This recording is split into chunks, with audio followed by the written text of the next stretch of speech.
इंदौर के राजा रघुवंशी की हत्याकांड की गूंज अभी भी पूरे देश में सुनाई दे रही है। राजा की पत्नी सोनम ने शादी के बाद हनीमून के बहाने पति की हत्या कर दी। यूपी में एक और ऐसा ही मामला सामने आया है, जिसे लोग सोनम पार्ट 2 जैसी घटना मान रहे हैं। इस घटना ने सबको झकझोर कर रख दिया है। उत्तर प्रदेश के रामपुर जिले में थानागंज क्षेत्र में शादी से ठीक एक दिन पहले एक मंगेतर ने अपने प्रेमी के साथ मिलकर होने वाले शौहर की हत्या कर दी। बताया जा रहा है कि मंगेतर गुलफशा ने प्रेमी सद्दाम की खातिर उसके साथ मिलकर अपने होने वाले दूल्हे निहाल की हत्या करवा दी। निहाल का अपहरण 14 जून को हुआ था और उसकी शादी 15 जून को होने वाली थी। इस मामले में पुलिस ने मुख्य आरोपी सद्दाम को एक मुठभेड़ के दौरान घायल अवस्था में गिरफ्तार कर लिया है और सद्दाम के एक अन्य दोस्त को भी पकड़ा गया है, जबकि दुल्हन और एक अन्य आरोपी अभी भी फरार है। पुलिस ने दुल्हन गुलफशा और उसके प्रेमी समेत 4 लोगों के खिलाफ हत्या और अपहरण का मामला दर्ज किया है। पूछताछ में अभी तक यह बात सामने आई है कि मंगेतर गुलफशा ने ही प्रेमी सद्दाम के साथ मिलकर होने वाले शौहर की मौत की साजिश रची थी। देखिए, दिनांक 14/6/2025 को थानागंज पर एक गुमशुदगी दर्ज कराई गई थी कि निहाल नाम का एक 22 वर्षीय युवक है जो लापता है। इस सूचना के आधार पर थानागंज पर तत्काल गुमशुदगी दर्ज की गई थी और गुमशुदा की तलाश के लिए टीमें गठित की गई थी। टीमों ने लगातार प्रयास किया, सीसीटीवी कैमरे की फुटेजेस और टेक्निकल एविडेंस वगैरह इकट्ठा किया और उसमें 2 लोगों को हिरासत में लिया गया। जब उनसे विस्तृत पूछताछ की गई तो पूछताछ में ये तथ्य प्रकाश में आया कि उन दोनों व्यक्तियों ने निहाल की हत्या करके उनके डेड बॉडी को अजीमनगर थाना क्षेत्र में कहीं पर डाल दिया है। तत्काल पुलिस ने कार्रवाई करते हुए अभियुक्तों की निशानदेही पर दोनों निहाल की डेड बॉडी को बरामद कर लिया गया। घटना को तत्काल समुचित धाराओं में परिवर्तित कर दिया गया है। विस्तृत विवेचना की जा रही है। उन दोनों व्यक्तियों की गिरफ्तारी कर ली गई है। विस्तृत पूछताछ में जो भी अन्य तथ्य प्रकाश में आएंगे उनके आधार पर अग्रिम कार्रवाई की जाएगी। क्या जो आरोपी पकड़ा गया है उसकी क्या लड़की से संबंध भी थे? जो अभी तक पूछताछ में प्रकाश में आया है कि जो एक अभियुक्त है उसकी निहाल की मंगेतर के साथ अवैध संबंध थे, जिसके कारण ये हत्या की घटना घटित हुई है। तो क्या अपराध कार्य करने में मंगेतर का भी हाथ है? इस बारे में विस्तृत पूछताछ अभी जारी है। पूछताछ में जो भी तथ्य प्रकाश में आएंगे उनके आधार पर, टेक्निकल एविडेंसेस के आधार पर जो भी तथ्य प्रकाश में आएंगे, हमारी 2 टीमें लगातार ये साक्ष्य संकलन करने में लगी हुई हैं, पूछताछ करने में लगी हुई हैं। पूछताछ में जो भी तथ्य प्रकाश में आएंगे, जो भी दोषी होगा, चाहे वो कोई भी हो, उनके विरुद्ध बहुत ही सख्त कार्रवाई की जाएगी। 35 वर्षीय निहाल कुक थे। वे शादी और पार्टी में खाना बनाते थे। 4 महीने पहले निहाल की शादी भोट थाना क्षेत्र के धनुपुरा गांव की रहने वाली गुलफशा से तय हुई थी। परिवार में सब कुछ तय हो गया था। 15 जून को बारात जानी थी। घर पर शादी की तैयारी चल रही थी। इस बीच 14 जून को निहाल के पास एक फोन आया और एक युवक ने खुद को उसका चचेरा साला बताते हुए उसे नए कपड़े के नाप लेने के लिए बुलाया। जब देर शाम तक निहाल नहीं आया तो उसकी तलाश शुरू हुई। काफी खोजबीन के बाद जब कुछ पता नहीं चला तो परिजनों ने गंज थाने में गुमशुदगी की रिपोर्ट दर्ज कराई। उसके बाद निहाल की मौत की खबर आ गई। रिपोर्ट्स के मुताबिक निहाल के मंगेतर गुलफशा के प्रेमी सद्दाम ने अपने साथी के साथ मिलकर कपड़े दिलवाने के बहाने निहाल को घर से बुलाया और उसका अपहरण कर लिया। इसके बाद अजीमनगर थाना क्षेत्र में उसकी गला घोंटकर हत्या कर दी गई और शव को वहीं फेंक दिया गया।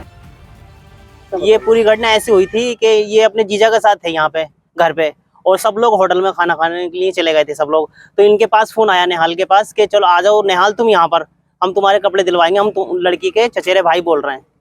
तो हमारा भाई जो था वो सीधा था, बिल्कुल ऐसे ही चला गया उनके साथ में। उनके जीजा से कह दिया कि तुम घर चले जाओ तुम, हम इनके कपड़े देके ना वापस छोड़ देंगे। मगर लड़के जब तक हमने 2-3 घंटे उसका इंतजार करा, उसके जीजा के पास फोन आया 10-15 मिनट के बाद, लड़के के जाने के बाद, कि मैं चाकू चौराहे पे खड़ा हुआ हूँ, तुम मुझे यहाँ पर लेना आ जाओ। फिर दोबारा फोन आया तो ये बोला लड़के ने कि मैं खोद पे खाऊंगा, मुझे यहाँ से ले जाओ भाई आके। इनने फोन करा जीजा ने। खोद पे पहुंचते लड़के का फोन स्विच ऑफ हो गया। तो इनको लेके कौन गया था इन्हें? लड़के वो लड़की के ये कह रहा था चचेरे भाई बोल रहे हैं, कपड़े लेने के लिए आ जाओ। लड़की कौन है? लड़की का नाम मुझे नहीं मालूम। नहीं, जिससे शादी तय हुई थी वो? हाँ जी। अच्छा। तो उसके कौन बता रहे थे? चचेरे भाई बतला रहे थे। तो इन्होंने नंबर किससे लिया? नंबर भी लिया था? लड़की ने नंबर दिया होगा, लड़की के पास नंबर होगा नेहाल का ही फोटो लड़की के पास होगा।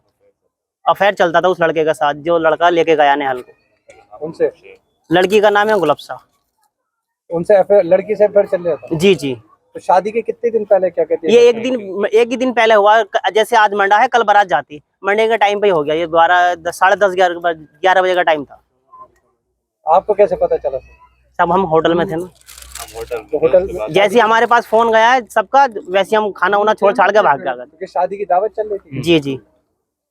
मंडा था? मंडा? जी जी। अगर लड़के के दिल में कुछ गलत होता तो वो लड़का शादी की इतनी खुशी नहीं मनाता। अगर किसी से अफेयर होता तो इतनी खुशी नहीं मनाता। वो तो सीधा दिल था, वो चला गया कि चलो भाई ससुराल से आए हैं कपड़े देने के लिए, लो मैं चला जाऊं, ना भी तो देना है। उन्होंने उससे ये गलती हो गई, अपने जीजा को साथ में लेके नहीं गया। मतलब लड़की के पहचान वाले थे वो? जी जी। वही लड़की ने भी बोला है कि वो गांव गई हैं दोनों, उसी के गांव? जी जी। पुलिस ने सीसीटीवी फुटेज और टेक्निकल एविडेंस के आधार पर जांच शुरू कर दी है, जिसके बाद सद्दाम और उसके एक साथी को गिरफ्तार कर लिया गया। बताया जा रहा है कि दोनों ने पूछताछ में अपना अपराध भी कबूल कर लिया है। पुलिस मुठभेड़ में सद्दाम के पैर में गोली लगी और उसे घायल अवस्था में जिला अस्पताल में भर्ती कराया गया है। शादी से ठीक पहले एक दूल्हे की हत्या की खबर से पूरे इलाके में सनसनी फैल गई है। निहाल के भाई नायाब शाह की तहरीर पर मंगेतर गुलफशा, प्रेमी सद्दाम फरमान और अनीस के खिलाफ मुकदमा दर्ज कर लिया गया है। इस पूरे मामले को लेकर पुलिस का क्या कहना है, एक बार फिर से हम आपको पुलिस अधिकारी का यह बयान सुनाते हैं।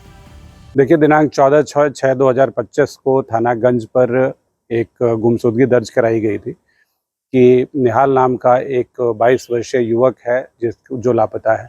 इस सूचना के आधार पर थाना गंज पर तत्काल गुमशुदगी दर्ज की गई थी और गुमशुदा की तलाश के लिए टीमें गठित की गई थी। टीमों ने लगातार प्रयास किया, सीसीटीवी कैमरे की फुटेजेस और टेक्निकल एविडेंस वगैरह इकट्ठा किया और उसमें 2 लोगों को हिरासत में लिया गया। जब उनसे विस्तृत पूछताछ की गई तो पूछताछ में ये तथ्य प्रकाश में आया कि उन दोनों व्यक्तियों ने निहाल की हत्या करके उनके डेड बॉडी को अजीम नगर थाना क्षेत्र में कहीं पर डाल दिया है।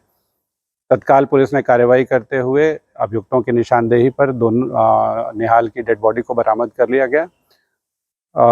घटना को तत्काल समुचित धाराओं में परिवर्तित कर दिया गया है। विस्तृत विवेचना की जा रही है। उन दोनों व्यक्तियों की गिरफ्तारी कर ली गई है। विस्तृत पूछताछ में जो भी अन्य तथ्य प्रकाश में आएंगे उनके आधार पर अग्रिम कार्रवाई की जाएगी। क्या जो आरोपी पकड़ा गया उसकी क्या लड़की से संबंध भी थे? जो अभी तक पूछताछ में प्रकाश में आया है कि जो एक अभियुक्त है उसकी निहाल की मंगेतर के साथ अवैध संबंध थे, जिसके कारण ये हत्या की घटना घटित हुई है। तो क्या अपराध कारित करने में मंगेतर का भी हाथ है? इस बारे में विस्तृत पूछताछ अभी जारी है। पूछताछ में जो भी तथ्य प्रकाश में आएंगे उनके आधार पर, टेक्निकल एविडेंसेस के आधार पर जो भी तथ्य प्रकाश में आएंगे, हमारी 2 टीमें लगातार ये साक्ष्य संकलन करने में लगी हुई हैं, पूछताछ करने में लगी हुई हैं। पूछताछ में जो भी तथ्य प्रकाश में आएंगे, जो भी दोषी होगा, चाहे वो कोई भी हो, उनके विरुद्ध बहुत ही सख्त कार्रवाई की जाएगी। पुलिस ने मामले में आगे की जांच शुरू कर दी है और ये पता लगाने की कोशिश हो रही है कि इस साजिश में और कौन-कौन लोग शामिल हो सकते हैं।